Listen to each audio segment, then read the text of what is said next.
We are now going to cover Proposition 20. Those of you playing along at home may have noticed earlier that I skipped Proposition 20. We did that intentionally to combine it with Proposition 27. Tim, let's start off talking with Proposition 20. Explain what this one does. Well, I don't think you can talk about one without the other. They're two sides of the same coin. If voters with good memories will recall that in 2008, they passed Proposition 11, which created an independent Citizens Redistricting Commission to handle the chore of redrawing legislative districts in 2011 after the new population numbers. Took it away from the legislature. Took it away from the legislature, gave it to this, created this commission. Now that initiative excluded Congress. So right now, under current law, this commission will draw the new legislative districts. The legislature will draw the new congressional districts. Proposition 20 would say, well, if this was such a good idea with the legislature, let's add Congress. Let's give this commission a little more work to do, and let's give them the 54 or 53, however many congressional districts we're going to have in 2011. Let's let them draw those too. Proposition 27 says, you know, that was a mistake we made. It's more costly than we were promised. We were told it was going to be $3 billion. Creating this commission, they blew through that within the first couple of months of trying to get it organized. And you know, the people really were pretty closely split. It very narrowly passed, but less than 2%. Let's take another look at this. Let's get rid of that commission altogether. Let's put all these decisions back into the hands of our elected representatives. And if we don't want what they do, don't like what they do, we can vote them out. They're accountable. We elected them. We don't elect these commissioners that are going to draw these lines. So 27 takes us back to the way we did it 27 does away with it altogether. So 20 adds more work to the commission. Now this will take effect next year. We're in the middle of the census. Right, the timing is absolutely critical. The 2010 census is being wrapped up. They're crunching all the numbers. They'll release those in January of 2011, and then this commission or the legislature, whoever job it is, will have to get to work because they'll have to have all these new lines drawn appropriate to the changes in population. You know, some areas of the state have grown faster than others, and have it wrapped up by the end of 2011 so that in time for the 2012 elections, we have elections that give us the one man, one vote principle. Well, I imagine our viewers are asking themselves, Tim, what happens if they both pass?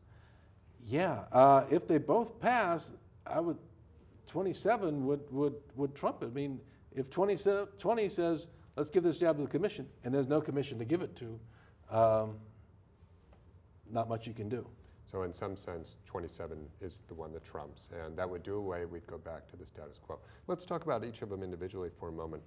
Why was the congressional redistricting not included in the original ballot proposition a couple of years ago? That was pure political calculation. The supporters understood that the biggest source of opposition and funding of the opposition would come from the members of Congress who would be affected by this. And so they left them out because they didn't want national parties to take notice of it. They didn't want the incumbent members of Congress to take notice of it, and they passed by less than 2%. So that's the main reason they were left out. I see. So as far as this passing, if it doesn't pass and 27 also does not pass, then we continue with this new redistricting commission, but only on the California Assembly and the California Senate. Yeah, and the Board of Equalization. Oh, does it? I do not want to forget them, Tim. Don't forget the Board of Equalization. So how about the money on this? I'm guessing there's interest from both political sides that are really involved. Well, interestingly, there's really, to date, only one funder on the yes on 20, no on 27 side. 98% of the money is a fellow named Charles T. Munger Jr., who's the son of Warren Buffett's partner at Berkshire Hathaway, and he's given more than $4 million so far. The other side, those members of Congress have weighed in to help qualify Proposition 20, to help qualify Proposition 27 and to try to defeat Proposition 20. You've also seen yet another well-heeled individual, the producer of the Mighty Morphin Power Rangers and investment banker Haim Saban, I think. Yeah, Saban, he's contributed $2 million to the other side. So yeah, there's money at play. Because they just believe in good government? Everybody looks out for their own self-interest. That's what the democracy is all about, I guess. If Proposition 20 had not been on the ballot, would Proposition 27 have still been here? I mean, is one a reaction to the other? No, I believe that 27 is on the ballot because the people who lost in the Proposition 11 campaign wanted another shot at it before the new census came. And 20 was, I think, also reacting to Proposition 11. Hey, if we pass that, why, let's see if we can build on that. When you say they, I mean, who are the people who are really behind the redistricting commission? It sounds like there's some interest there that want to see this grow. Is there a reason? Well, it's, these decisions are the purest, most important political decisions that are made, is determining these districts. And the party in power, if they control the drawing of these districts, are going to do so in a way that protects their interests. Except we got an unusual circumstance in California in 2000 in that the party in power joined up with the party in the minority and says, let's just keep things the way they are.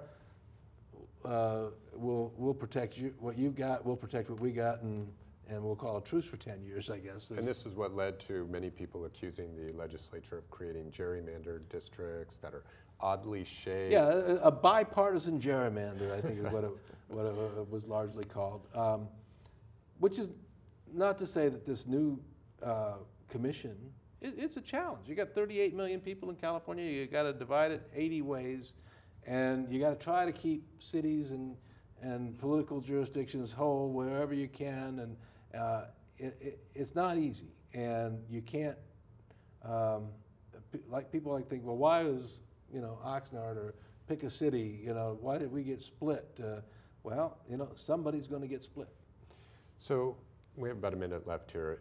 If you're a voter and you believe in the independent redistricting, you would support 20 and oppose 27.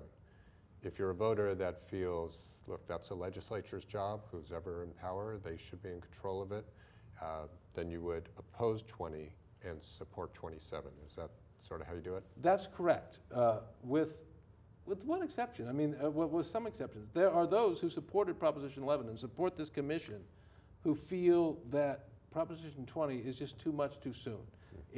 For one, it accelerates their deadlines. It gives them a month less to do much more. It also, adds new work.